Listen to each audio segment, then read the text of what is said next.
오늘 본문 에스더 2장을 통해서 함께 은혜를 나누기를 원하는데요. 오늘 이 본문은 왕의 명령을 거절한 대가로 왕후 와스디가 폐위됨으로 이제 공백이 된 왕후의 자리에 에스더가 뽑히게 된 과정을 기록하고 있습니다. 아하수에로 왕은 영어명으로 크세르크세스인데요. 이 크세르크세스가 여러분들에게 좀 이해를 돕기 위해 그 영화 300이라는 영화가 있습니다. 이 페르시아와 그리스의 전쟁을 다루는 영화인데요. 이 영화 300에서 이 페르시아, 그러니까 성경에선 바사라고 되어 있죠. 페르시아가 그리스를 침공을 하게 됩니다. 그때 이 그리스의 한 도시 국가였던 페르시아의 왕 레오니다스가 이 300명의 용사를 이끌고 육지에서 이 대군을 맞서게 되는데요. 그때 이 페르시아에서 이 대군을 이끌고 그리스를 침공한 왕이 바로 이 아하수에로 왕 크세르크세스입니다. 그 영화에서도 그 아하수에로 왕은 정말 절대 권력자로 묘사가 되어 있습니다. 거의 신처럼 받들어지는 왕으로 묘사가 되어 있는데요. 에스더가 정확하게 언제 왕후의 자리에 오르게 되었는지는 이 페르시아 역사에서도 정확하게 알 수는 없지만 왕후 와스디가 폐위되고 이 그리스와 페르시아와의 전쟁이 3년간 치러지는데 이 전쟁이 치러진 후에 에스더가 왕위에 오르게 되었을 것이라고 추정을 합니다. 그래서 우리가 본문을 보면 에스더서를 보면 왕후 와스디가 폐위된 다음에 곧바로 에스더가 왕위에 오르게 된 것 같지만 사실은 그 사이에 대략 한 3년이라는 시간의 공백이 있다는 것이죠. 에스더에서 방금 잠깐 설명을 드렸지만 에스더서에 나타난 이 아하수에로 왕은 뭐든지 하고 싶은 것은 다 하고 사는 절대 권력의 존재입니다. 여러분, 절대 권력은 반드시 부패하게 되어 있습니다. 그래서 여러분, 민주주의가 꽃피우게 된 것도 권력이 독점되어서 부패하는 것을 방지하기 위해서 이 민주주의의 핵심은 이 권력 견제잖아요. 그래서 이 권력을 견제하기 위해서 이 권력자도 국민의 손에 의해서 이렇게 선출하게 되는 것이고, 또 국민에 의해서 선출된 권력도 다른 이 삼권이 분립되어서 입법, 사법, 행정이 서로를 견제할 수 있는 그런 시스템을 만들어 놓은 것이죠. 그 이유는 절대 권력은 반드시 부패하기 때문입니다. 그래서 여러분, 북한이 절대 권력이고 중국이 절대 권력이고 러시아가 절대 권력이잖아요. 어떻습니까? 반드시 부패합니다. 반드시 절대 권력은 부패를 낳아요. 그래서 이 부패한 권력, 윤리나 도덕이 없습니다. 오직 자신의 마음에 드는지 그렇지 않은지가 기준일 뿐이에요. 그 주변에서 이 절대 권력 아래에 있는 신하들 역시 왕의 심기만 살필 뿐 인간의 도리 같은 것은 절대 고려하지 않습니다. 왕의 선택이나 결정이 왕 자신과 나라 전체에 어떤 영향을 줄 것인지 별로 관심이 없어요. 그저 왕의 기분을 좋게만 하면 그것이 가장 좋은 거예요. 그러니까 절대 권력 주변에는 언제나 간신들만 모여 있게 되는 것입니다. 왕에게 아부를 하고 왕이 듣기 좋은 말만 하는 간신배들만 모여 있게 된다는 거예요. 그래서 본문에도 보면 이제 왕후가 폐위되고 이제 왕후의 자리가 공백이 되는데 신하들이 한 가지 청을 올립니다. 뭡니까? 왕후 와스디를 대체할 새로운 왕후를 처녀들 가운데에 뽑으라는 청을 올려요. 그리고 왕은 또 좋잖아요. 예쁜 처녀들 중에 더 예쁜 처녀를 왕으로 뽑자는 의견. 얼마나 좋습니까? 넙죽 받아들입니다. 그게 이제 4절까지인데 2절부터 4절을 보면 왕의 측근 신하들이 아뢰되 왕은 왕을 위하여 아리따운 처녀를 구하게 하시되 전국 각 지방의 관리를 명령하여 아리따운 처녀를 다 도성수산으로 모아 후궁으로 들여 궁녀를 주관하는 넷이 해계의 손에 맡겨 그 몸을 정결하게 하는 물품을 주게 하시고 왕의 눈에 아름다운 처녀를 와수디 대신 왕으로 삼으소서 하니 왕이 그 말을 좋게 여겨 그대로 행하니라. 전국에 있는 아름답다고 여기는 처녀들을 다 잡아 올리는 거예요. 그리고 그것도 후궁으로 삼는 거예요. 여러분, 후궁은 어떤 존재입니까? 말 그대로 평생의 왕의 첩으로 늙어 죽을 때까지 사는 거예요. 그리고는 왕에게 부름 받기 전까지는 그냥 평생 독수공방하면서 사는 겁니다. 그게 행복할까요? 사실 얼마나 불행한 이야기입니까? 오직 외모만 아름다운 처녀이면 충분했습니다. 물론 와스디와는 달리 왕의 말도 잘 들어야 합니다. 어차피 그들이 생각하는 아내는 소유물 중에 하나에 불과했기 때문에 인격적으로 대우할 마음도 없었습니다. 여러분, 이것이요 인간이 가지고 있는 죄의 본성이고 또한 하나님 없는 세상 권력이 가지고 있는 속성입니다. 사람을 인격적인 존재로 존중하고 대우하는 것이 아니라 이 죄의 본성과 특별히 이 죄의 본성에 대한 그 제재 장치가 없어요. 적어도 여러분, 우리가 살아가는 이 시대에는 법이라고 하는 그 죄를 제재하는 장치들이 있잖아요. 근데 세상 권력의 정점에 특별히 이 시대의 왕은 절대 권력자이기 때문에 그 죄의 본성을 제재할 수 있는 안전장치가 없어요. 그러니까 어떻게 보면 이 죄의 본성의 끝판왕이라고 할 수 있겠죠. 이 세상 권력의 특징이라고 한다면 이 하나님 없는 세상 권력이 가지고 있는 이 속성이 바로 사람을 인격적인 존재로 대우하지 않고 하나의 기계의 부품처럼 그냥 비인격적인 존재로 대우한다는 거예요. 하나님은 이런 지도자를 용납하지 않으십니다. 그래서 여러분, 인류 역사 속에서 정말로 폭군들 있잖아요. 폭군들, 악한 왕들, 그 결말이 어떻게 되었는지 여러분 한번 곰곰이 생각해 보면 그들의 인생 말로가 얼마나 비참했는지를 우리가 알게 됩니다. 그런데 저와 여러분이 그런 하나님 없는 세상 권력자들의 인생 말로가 어떻게 되었는지를 지금 묵상할 것이 아니라 중요한 건 뭐냐면 우리가 두려워해야 하는 것은 뭐냐면 하나님을 왕으로 모시고 살지 않으면 사람은 누구나 다 비양심적인 존재가 되고 비인격적인 존재가 된다는 겁니다. 하나님을 왕으로 모시고 살지 않으면 자신 안에 가지고 있는 이 죄의 본성, 육체의 습성을 제어할 안전장치가 없게 된다는 거예요. 이걸 우리가 두려워해야 한다는 겁니다. 우리가 예수를 믿어도 여전히 죄에 끌려다니는 사람들이 많은 이유가 무엇입니까? 예수를 믿어도 여전히 반복적인 죄 가운데 사는 이유가 무엇입니까? 예수를 믿지만 정말로 예수님을 내 마음의 왕으로 모시고 살지 않기 때문입니다.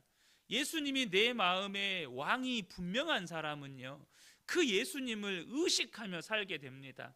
말하는 것도 행동하는 것도 그 예수님을 의식하게 돼요. 내 맘대로 돈 쓰고 내 맘대로 말하고 내 맘대로 행동하고 절대 그렇게 하지 않게 됩니다. 아내나 남편을 대할 때 내 맘대로 남편과 아내를 대우하지 않게 돼요.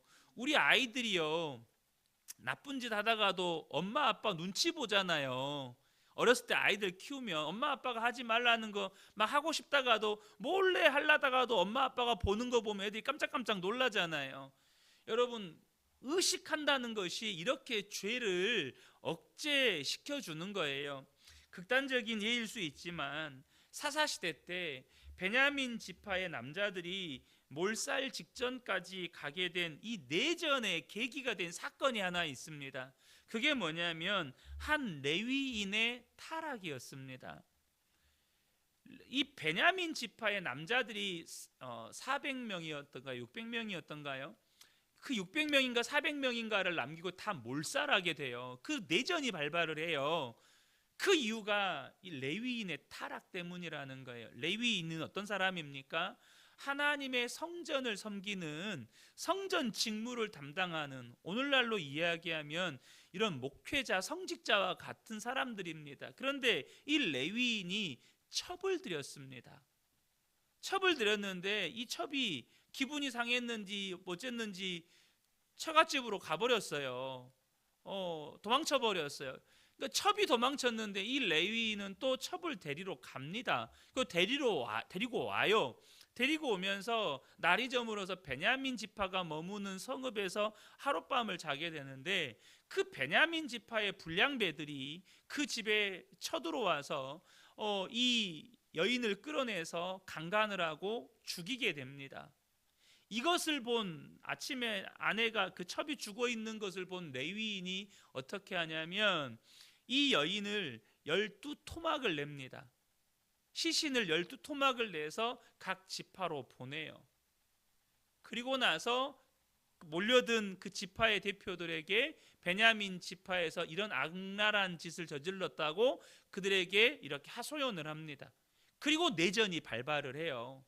그리고 베냐민 지파의 남자들이 600명을 남기고 싹 몰살을 하게 됩니다. 얼마나 두려운 일이 생깁니까? 근데 왜 이런 일이 생깁니까? 하나님을 왕으로 모시고 살지 않으니까, 하나님을 나의 왕으로 인정하지 않으니까, 심지어 목회자조차도 첩을 들여서 사는 이런 도덕적인 타락, 도덕적인 해이가 발생하는 겁니다.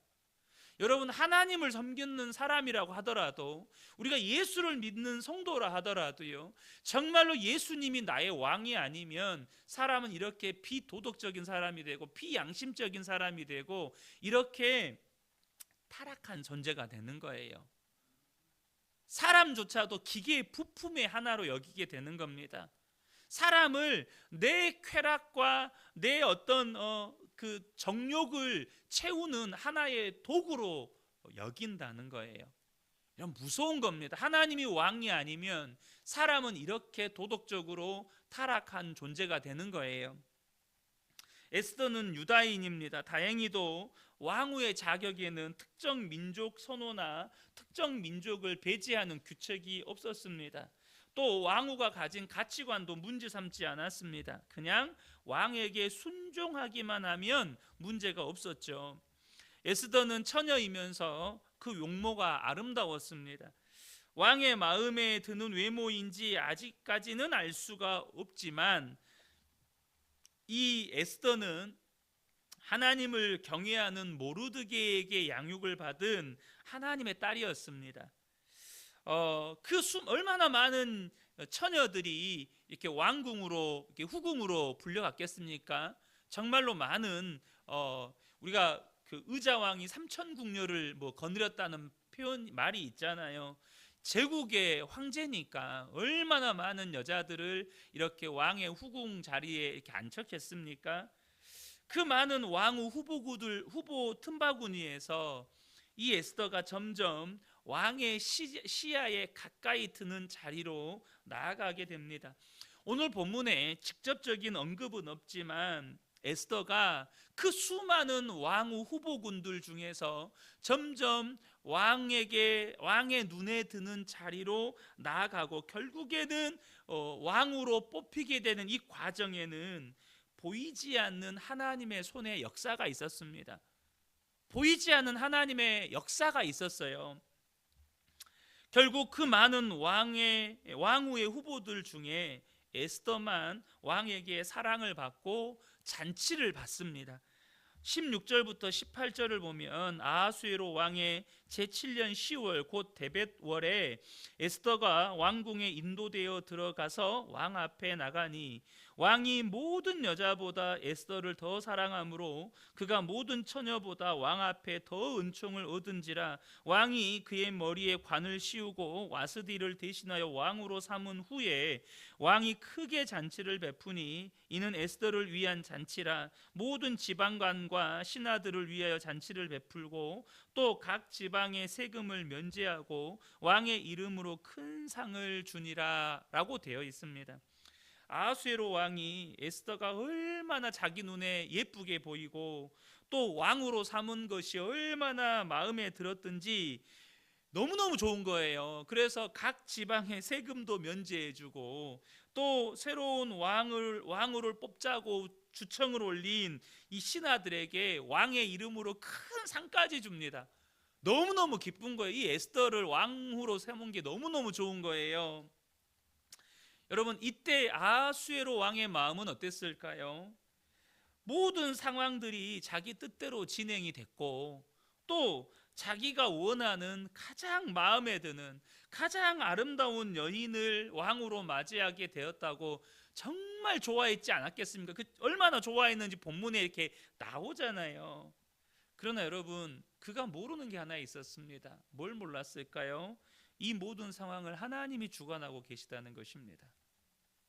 이름도 없는 그 자기 민족이 유다 민족이라는 것까지 속이고 숨겨야 했던 정말로 작은 약소 민족의 한 여인, 그러나 그 여인은 하나님의 손에 붙들려 있는 그 모든 상황은 하나님이 주관하고 계시다는 것, 이것을 이 아하수에로 왕은 몰랐다는 거예요. 오늘 본문이 우리에게 주는 큰 두 가지 교훈이 있습니다. 첫 번째는 뭐냐면 이 땅의 진정한 통치자가 누구냐 하는 것입니다. 여러분, 이 땅의 진정한 통치자는 정욕의 눈이 먼 그 제국의 왕이 아니고요, 바벨론을 침공하여 멸망시켜 이제는 나라로서 기능도 하지 못하고 바벨론의 포로로 끌려와서 정말로 고통 속에 살고 있는 이 이스라엘 백성들이 섬기고 있는 하나님이 진정한 왕이시라는 것입니다. 사랑하는 성도 여러분, 저와 여러분이 이 믿음이 얼마나 중요한지 아셔야 합니다. 우리 눈에 보기에는 세상 권력자들, 지금 세상에서 가장 첫 번째 손가락에 꼽히는 권력자가 누굽니까? 미국의 도널드 트럼프 대통령이잖아요. 그 사람 말 한마디면 전 세계에 막 관세 전쟁이 일어나고 정말로 나라 경제가 휘청휘청할 정도로 지금 막 일들이 막 벌어지는데, 여러분, 우리 눈에 보기에는 정말로 도널드 트럼프 같은 대통령이 세상 최고의 권력자처럼 보이고 세상을 좌지우지하는 것처럼 보입니다. 그러나 여러분, 잊으시면 안 됩니다. 여러분, 세상을 다스리는 진정한 왕은 하나님이시라는 것입니다. 저와 여러분이 이걸 꼭 기억하셔야 돼요. 또 한 가지는 뭐냐면, 여러분, 앞서도 잠깐 말씀드렸지만 하나님을 왕으로 모시고 살지 않으면 여러분, 사람이 얼마나 도덕적으로 이렇게 타락할 수 있는지 이 에스더서는 1장부터 잘 보여주고 있어요. 여러분, 저와 여러분이 날마다 예수님을 왕으로 모시고 살아야 한다는 것입니다. 예수를 믿는다고 하더라도 예수님이 진짜 나의 왕이 아니시면 사람은 여러분 타락합니다. 죄의 문제 하나 어떻게 하지를 못해요. 유혹 앞에서 능력이 없습니다. 그냥 죄의 유혹이 나를 끄는 대로 끌려갑니다. 돈 없으면 죽을 것 같고, 사람들에게 인정받지 못하면 죽을 것 같고, 세상에서 성공 못하면 죽을 것 같고. 뭐 때문에 그래요? 예수님이 나의 왕이 아니시기 때문에 그렇습니다. 정말로 예수님 한 분만으로 내가 만족을 못하니까 돈이 없으면 막 죽을 것 같은 거예요. 사람들에게 인정받지 못하면 죽을 것 같은 거예요. 세상에서 좀 성공 못하면 죽을 것 같은 거예요. 뭐 때문입니까? 예수 믿는다고 하지만 예수님이 나의 왕이 아니신 거예요. 정말로 예수님이 나의 구원이고 나의 생명이 아니신 거예요. 사랑하는 성도 여러분, 저와 여러분이 이 두 가지를 확실히 하셨으면 좋겠습니다. 하나님이 이 세상의 진정한 왕이시다. 그리고 저와 여러분이 그렇게만 생각하고 살면 뭐예요? 그분이 진짜 나의 왕이어야죠. 그러지 않습니까? 세상을 다스리시는 왕일 뿐만 아니라 그분이 나의 왕이셔야죠. 나를 다스리셔야죠. 그래서 저와 여러분이 정말로 예수님을 왕으로 모시고 살아갈 때 참된 그리스도인으로 하나님의 놀라운 은혜와 구원을 누리며 살게 된다는 것이죠. 이 새벽에 함께 예배한 우리 모든 성도님들에게 이 은혜가 충만하게 임하시기를 예수님의 이름으로 축복합니다. 아멘.